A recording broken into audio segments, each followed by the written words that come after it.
Japan is known for most innovative technology, beautiful culture, and most importantly, their ability to work in teams. I can tell you that without this ability, all these innovation wouldn't have happened. As Japanese myself, I always wonder what makes this country so unique.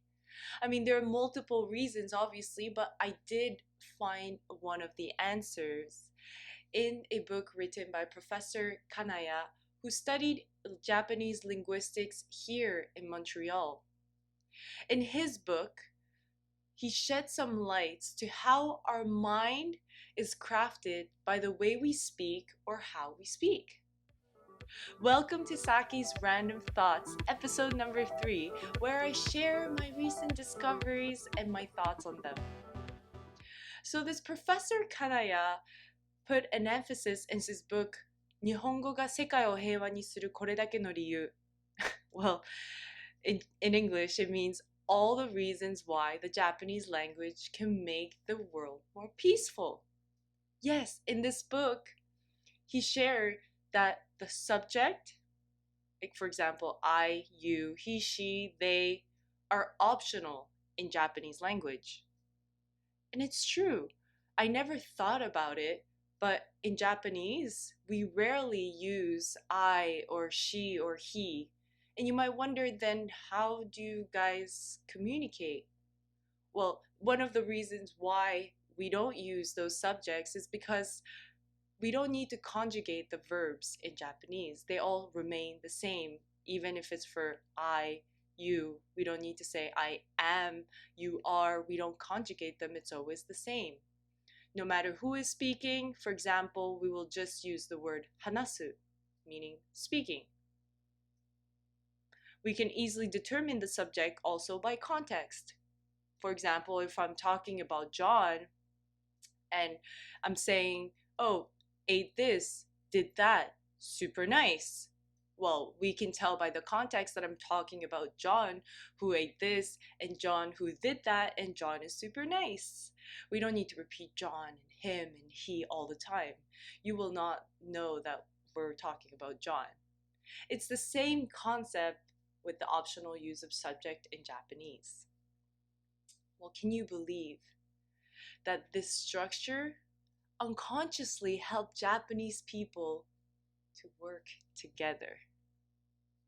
By not using the subject, we have the sense that there is nothing separating me from you, and that we are all in the same space, that we are in this together.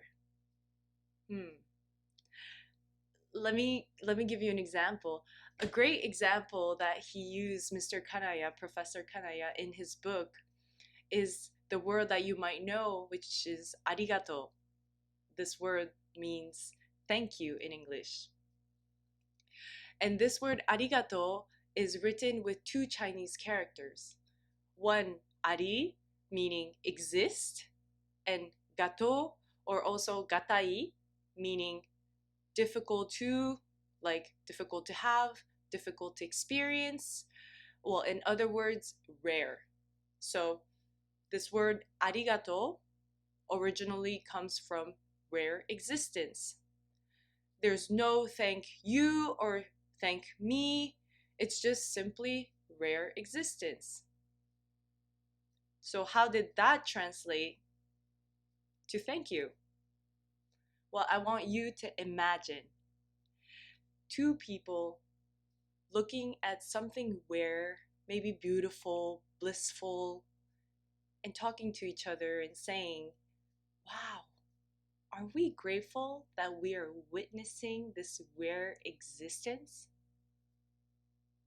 Yes, I am grateful for this. So this whole situation was translated to the word arigato, which means thank you. By removing the subject, Japanese became a language where we are not looking towards each other. I'm not saying I thank you, you thank me, but rather towards the same direction. We're both looking at the same situation, the same vision, and we're talking about that rather than you and me and him. No, we're all in this together.